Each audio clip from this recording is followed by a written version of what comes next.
Welcome back to Reddit Tales by Uncle Sammy. I see you, I appreciate you, and I'm thankful you subscribed and keep showing up. This space is built on your insights. Leave your thoughts and lessons below. Now, cue the tension, cue the truth, let's get into it. Sometimes the loudest warning in a marriage is not yelling. It is when love starts sounding like management. In this story, pay attention to the moment a spouse stops asking and starts setting conditions for basic warmth. That is usually the fork in the road. If affection becomes a reward for obedience, you are no longer building a life together. You are being trained inside your own home. Before we get deeper into this one, tell me in the comments right now, was this already a red flag from the start, or would you have tried to work it out? And if you enjoy intense relationship stories with real emotional twists like this, make sure you like, share, and subscribe so you do not miss the next one. My name is Darius Bell, and by the time my marriage broke open, I had become a man who apologized before he even knew what he was apologizing for. I was 39, living in Columbus, Ohio, in a brick duplex on a quiet street lined with crooked mailboxes and maple trees that dropped helicopter seeds all over the sidewalk every spring. I taught high school band on the east side of the city, and I was the kind of man who ironed his shirts on Sunday night while jazz played low in the kitchen. My wife, Rochelle, used to say that routine made me bored. I used to call it peace. Rochelle and I had been married 8 years. She was 37, sharp-featured, immaculate, impossible to ignore. She worked in donor relations at a private university, and she carried herself like every room was a stage she had already blocked and lit. She could make small talk with trustees, pastors, city council members, and waitresses with the same polished smile. People loved her in short bursts. They called her elegant, composed, and driven. I did too at first. It took marriage for me to learn that some people do not just like control. They panic without it, and then they start calling that panic love. We met in Detroit at my cousin Nolan's Labor Day cookout, back when I was still living in Ann Arbor and driving an aging Honda with one speaker that rattled on the freeway. She was standing near the folding table, holding a paper plate with baked beans and grilled chicken, telling a story about getting stranded in a hotel conference room because a keynote speaker refused to end on time. Everybody laughed when she imitated him. I laughed too. Then she looked at me like she knew I was listening harder than everybody else. That was Rochelle's gift. She could make attention feel like intimacy. Back then, I thought her certainty would be good for me. I had always been measured, slow to decide, slow to speak, careful almost to a fault. Rochelle liked that I was steady. At least that is what she said. She told me I felt safe, which to a man raised by a church-going mother and a father who fixed everything twice sounded like the highest compliment. My mother in Flint adored her. My younger sister Tiana said Rochelle's eyes looked like she was always grading the room. I laughed that off. Love makes you arrogant that way. You assume your feelings are evidence. We built a life in stages. First, a one-bedroom apartment near German Village, with floors that creaked like old knees. Then a rental house with a tiny backyard where I tried and failed to grow tomatoes every summer. Then the duplex after I got promoted to department chair, and Rochelle moved up at work. On paper, we looked solid. We hosted Thanksgiving every other year. We took day trips to Yellow Springs. We argued over where to hang framed photographs from our honeymoon in Maine. We had a standing Friday ritual takeout from a soul food spot near Livingston Avenue, though she always complained their greens were too salty. The trouble did not arrive like thunder. It came in little edits. Rochelle started correcting how I told stories in front of people. She would jump in and say, "What Darius means is," then reshape my point until it sounded tidier and less like me. She criticized my clothes in ways that pretended to be helpful. Not mean exactly, just constant. Different shoes. Shorter sideburns. Stop laughing so hard at other people's jokes. Sit up straighter. Do not tell your mother everything. When we left gatherings, she gave post-game analysis in the car like we were reviewing game film. I told myself she wanted us to present well. Then came my small acts of surrender, the kind you barely mark while they're happening. I stopped inviting certain friends over because she said they drained the energy in the house. I stopped going to barbershop every other Saturday and started going monthly because she thought I lingered too long there talking. I stopped playing organ at my old church on 4 Sundays because she said the drive across town cut into our weekend.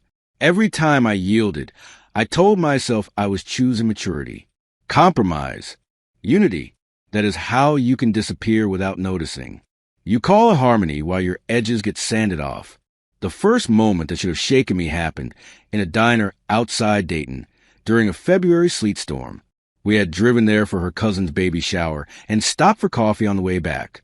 The waitress called me sweetheart when she refilled my mug, the same way Midwestern women call everybody sweetheart, honey, baby, and friend. Rochelle smiled in the booth until the waitress walked away. Then she said very softly, "You like that too much." I laughed because it sounded absurd. Rochelle did not laugh. The whole drive home, she stared out the window and answered me in single words. I apologized by bedtime. Looking back, I see the pattern clearly. She would read danger into ordinary things, then behave as if my job was to soothe her for what she imagined. A teacher texting after school about sheet music. A parent hugged me after a concert because her son finally made a regional orchestra. Me taking too long at the corner store because Mr. Benson wanted to talk Cavaliers basketball near the lottery machine. Rochelle watched everything. Not openly. She was too controlled for that. She watched with little questions, carefully placed, each one carrying a hook. Why did she text at 8:17? Why were you smiling when you answered?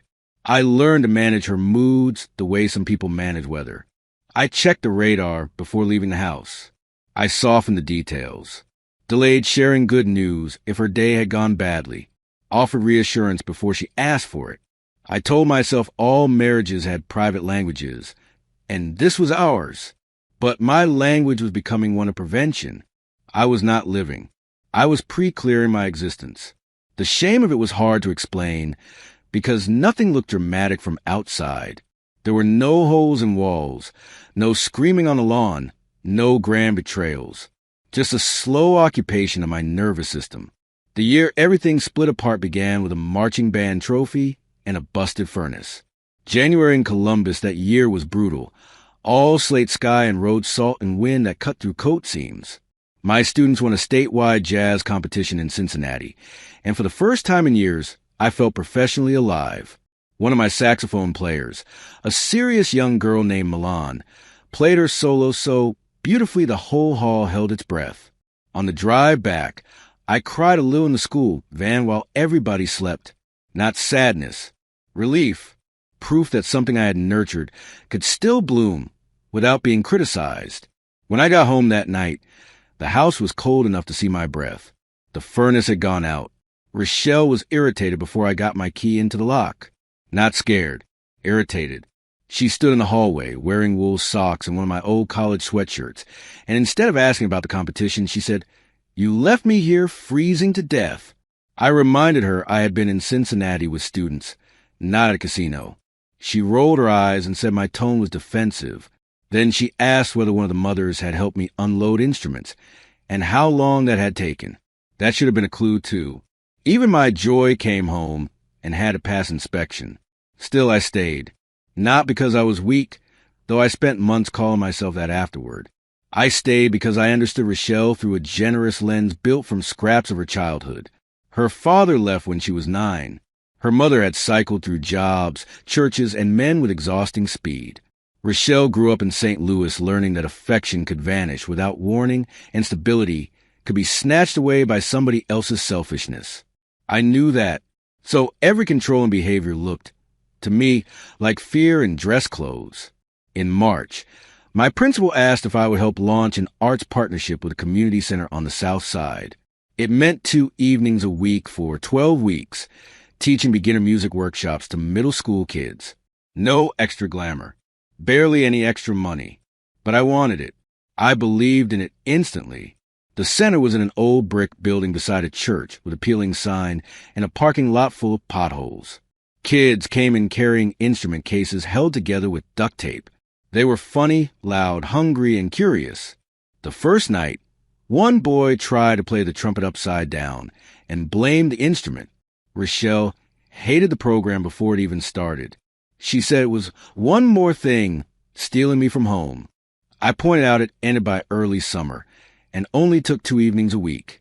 She said those were the exact evenings we usually decompressed together. I reminded her we mostly sat in separate rooms, scrolling our phones. That was a mistake. Her face changed in a second, like a door closing. She asked whether there would be other teachers there. I said yes. She asked whether any of them were women. I said of course. She asked whether I had volunteered, because one of them asked me personally. Her suspicions settled on one person fast. Janae Whitfield, the Community Center's program coordinator. Janae was 41, a divorced mother of one grown son, and the least flirtatious human being I had met in years. She wore sneakers with office dresses, kept a huge ring of keys at her waist, and had a habit of writing reminder notes on the back of grocery receipts. She laughed from her chest, not her throat, and she cared about the center the way some people care about living relatives. The first time Rochelle met her, at our student showcase in April, Janae spent 10 minutes praising my patience with beginners. On the drive home, Rochelle said, "She thinks highly of you." I should have answered lightly. Instead, I said, "She respects my work." Rochelle stared at the windshield and said, "Those are not always different things." I remember that sentence because it sat in the car like smoke. It made me feel accused and vaguely dirty, though I had done nothing. That was Rochelle's skill. She could place me on the defensive without naming a charge. At home, she asked how long Janae had been divorced, whether I knew, and whether I had noticed how familiar she sounded saying my name. Around that same time, intimacy in our marriage had become less like connection and more like a thermostat she adjusted depending on my compliance. If I agreed with her, canceled plans, took her side in some imagined slight, or came home in a mood she approved of, the house softened. She touched my shoulder in the kitchen, sat close on the couch, slept turned toward me. If I resisted, questioned, or simply got tired of defending harmless behavior, the warmth vanished. She became formal, distant, precise. It was never announced outright then. It was just understood. Affection was becoming a performance review. In May, my mother had a minor procedure in Flint, nothing life-threatening, but enough to send me north for a weekend. Rochelle did not want me to go. She said Tiana could handle it. She said my mother dramatized every health issue. She said gas, hotel costs, and lost rest made the trip unnecessary. I almost agreed. That still bothers me. I almost let convenience and marital pressure keep me from sitting beside my mother in a hospital room while she ate bad peach gelatin and complained about daytime television. I went because something in me flared at the last minute. I chose her. Rochelle punished me for a week. When I came back from Flint, Rochelle did not yell. She became smooth, too smooth.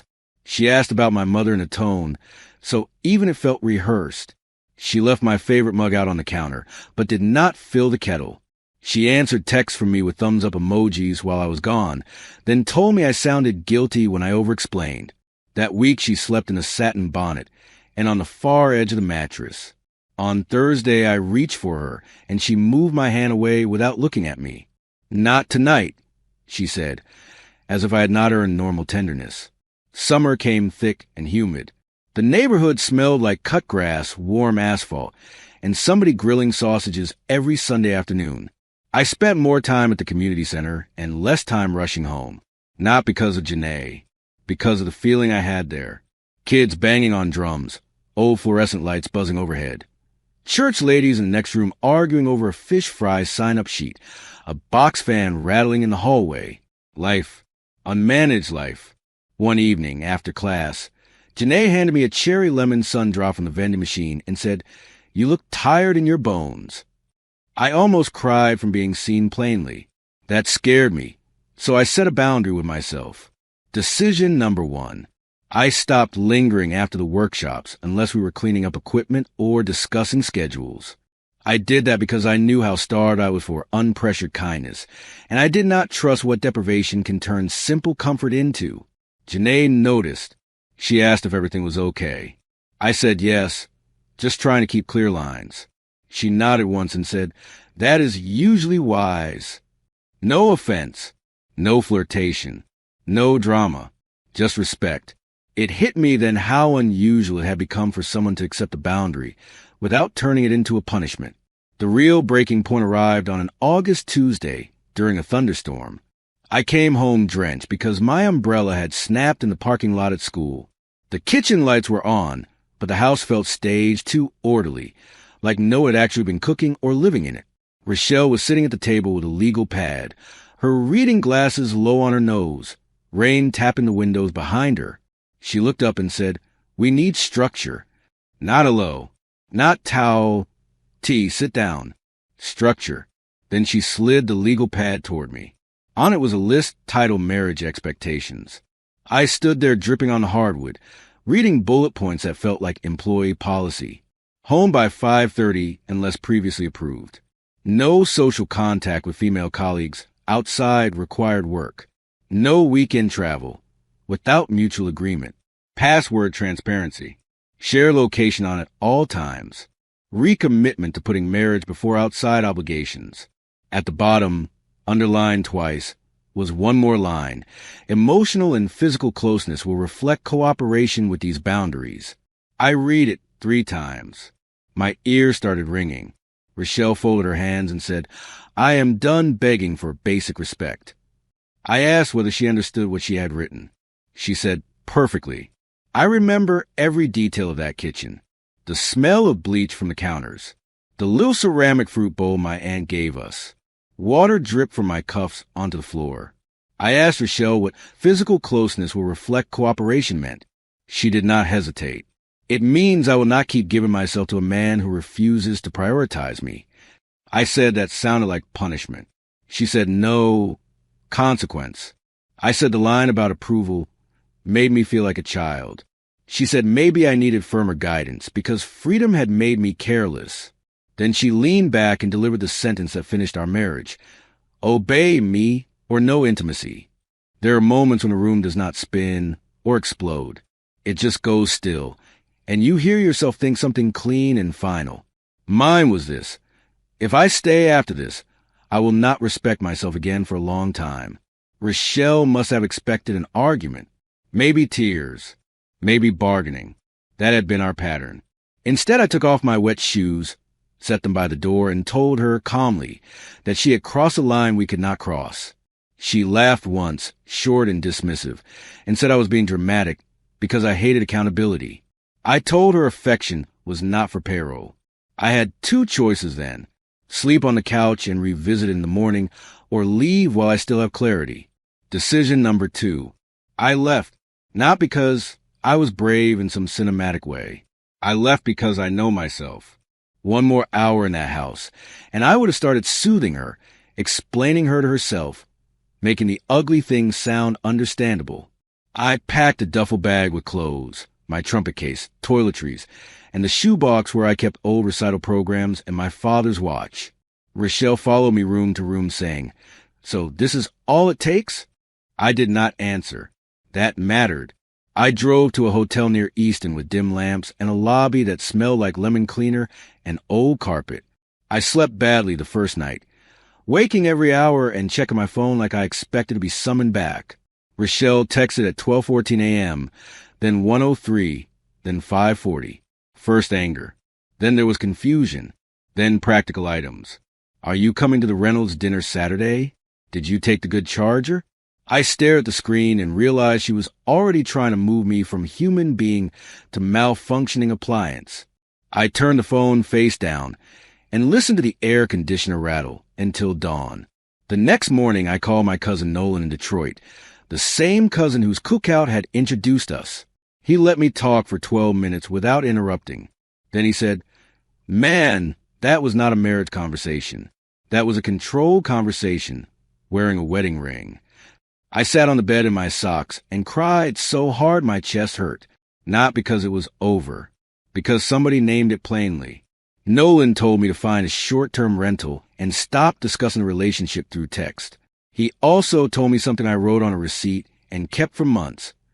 You do not negotiate with somebody who wants authority more than understanding. I found a furnished sublet in Bexley above a retired couple's garage.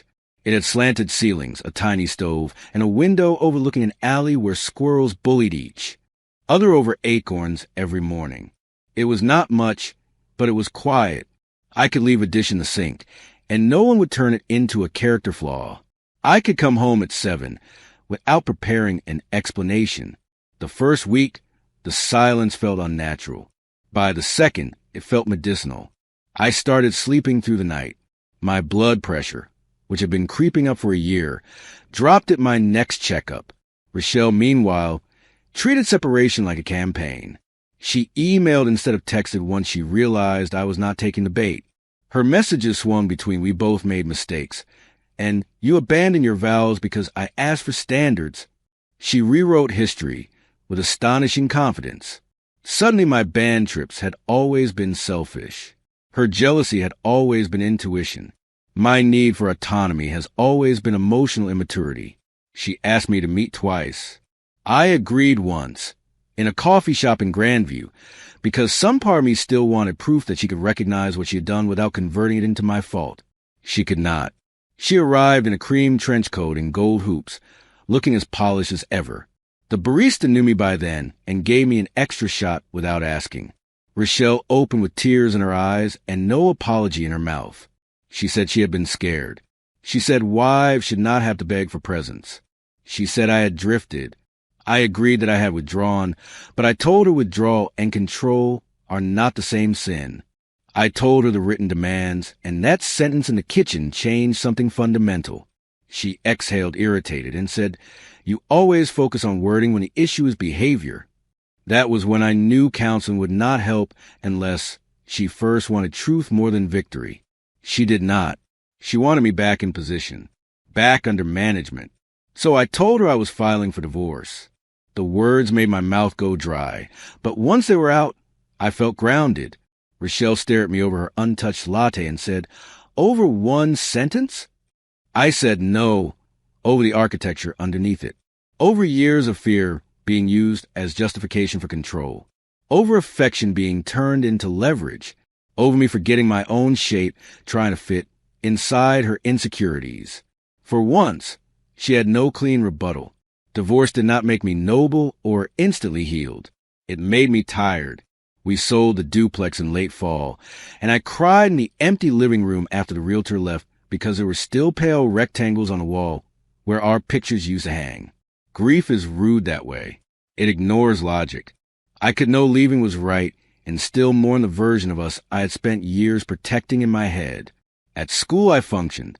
At home, I microwaved soup, watched old basketball games, and fell asleep with the lamplight on.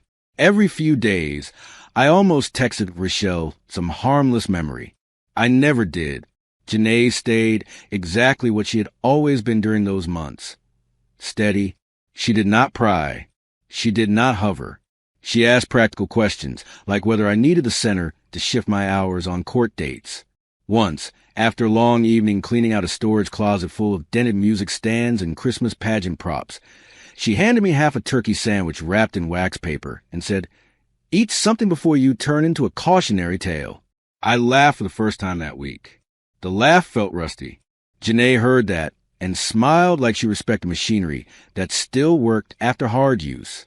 Winter settled over the city with gray skies and dirty snow banks, shrinking at the edges of parking lots.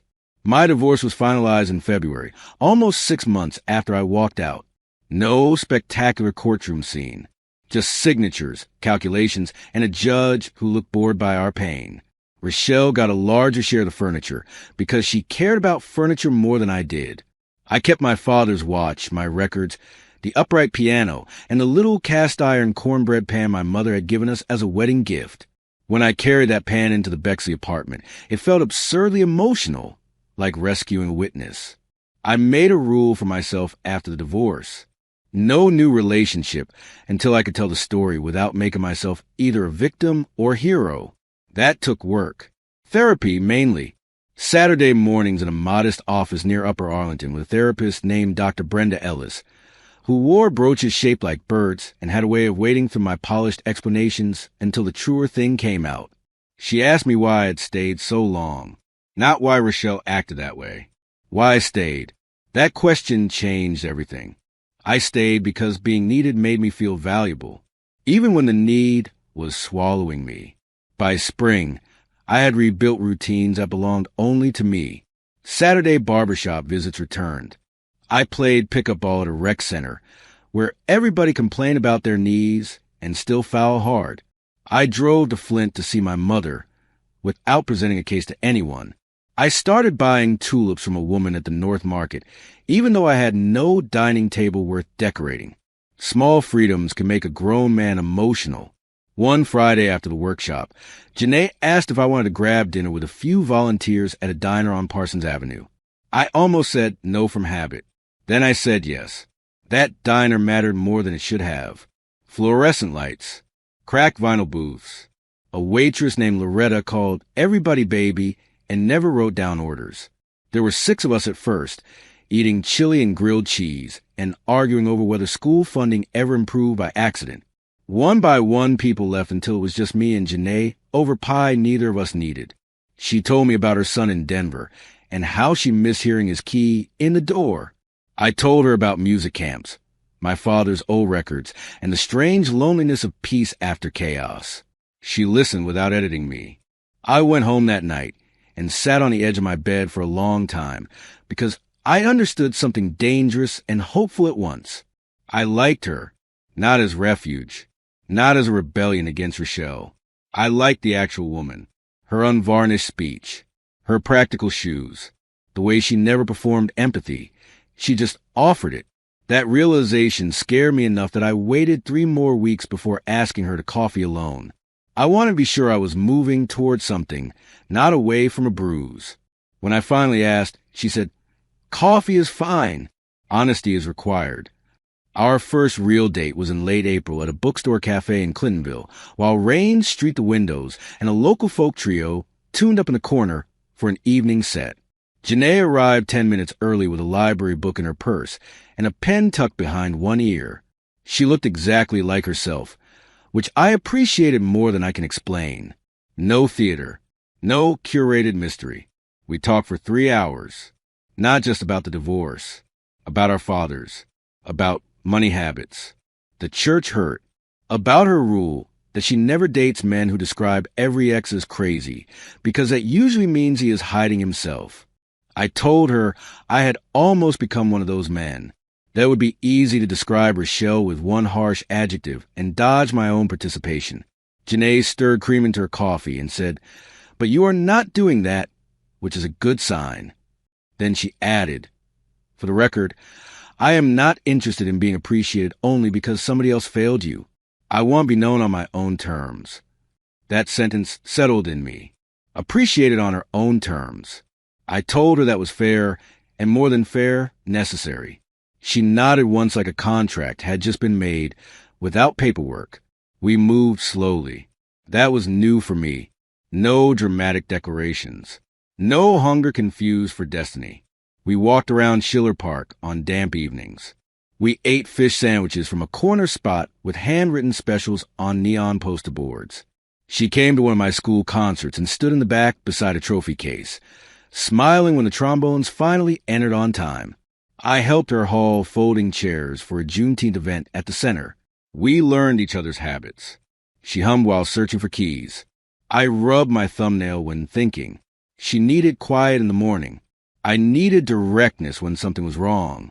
The first conflict we had was so ordinary it startled me. I canceled dinner one Thursday because my mother's car broke down outside Toledo, and I needed to drive up. I called Janae expecting at least a little irritation. Instead, she said, "Okay, let me know when your mother is safe." That was it. No hidden invoice. No icy pause. No later punishment disguised as disappointment. On the highway north, I realized my shoulders were not clenched. I nearly laughed. After years of being trained to anticipate emotional penalties, simple grace felt radical. My mother, sitting in the tow truck later, said I was smiling like I had won money.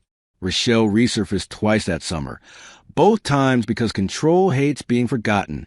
The first was a long email accusing me of parading my new relationship through mutual circles. The second was worse. She showed up at the community center before an evening student recital, dressed beautifully, carrying a store-bought pound cake like she had come to support neighborhood youth. Janae saw her first and asked quietly, "Do you want me here or gone?" That question alone nearly undid me. Choice, not pressure. I asked her to stay. Rochelle congratulated the students, then cornered me near the folding chairs and said, "So this is the woman who appreciates you?" I looked at Rochelle in that overheated multipurpose room with children running around, a deacon adjusting microphone cords, and somebody's anti-fanning herself at the program, and I felt no urge to fight, just sadness. I told her Janae had nothing to do with why I left. I left because I was disappearing. Rochelle's jaw tightened. She said Janae was enjoying the benefits of a man she had disciplined into maturity. Even then, she framed love as management. I said, "That is exactly the problem." Janae did not interrupt. She simply stood 10 feet away by the snack table, available but not controlling. The contrast said enough. Rochelle left before the recital started. Later, after the kids played and parents clapped off beat and the whole room smelled like sheet cake and coffee, I helped stack chairs in a kind of exhausted quiet. Outside, cicadas screamed from the trees. Janae handed me a bottle of water and asked whether I was all right. I said yes, then corrected myself. "No, but I will be."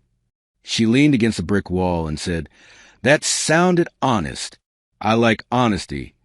Then she touched my arm, briefly not to claim me, just to reassure me. A small gesture landed differently when it carried no strings. By early fall, a year after that kitchen ultimatum, my life looked modest and real. I had not become a different man.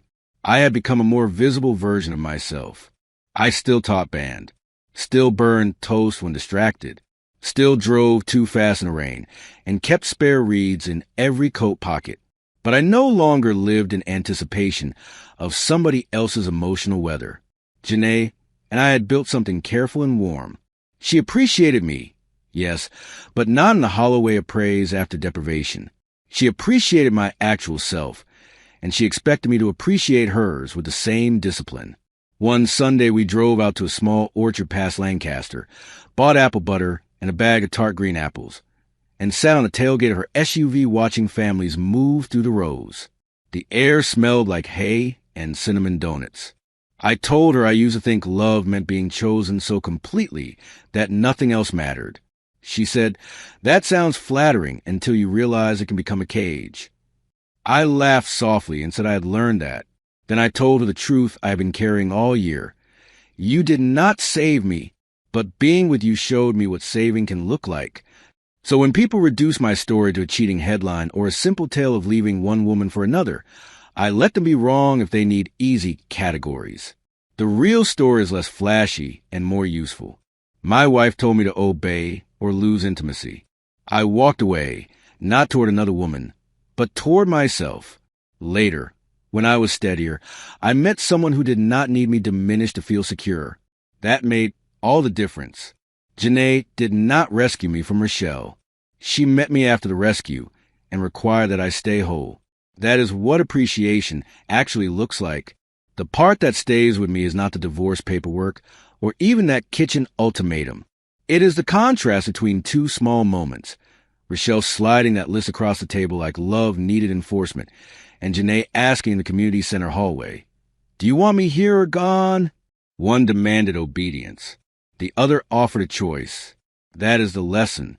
Pay close attention to who needs power in order to feel close to you and who can stand beside you without shrinking you first.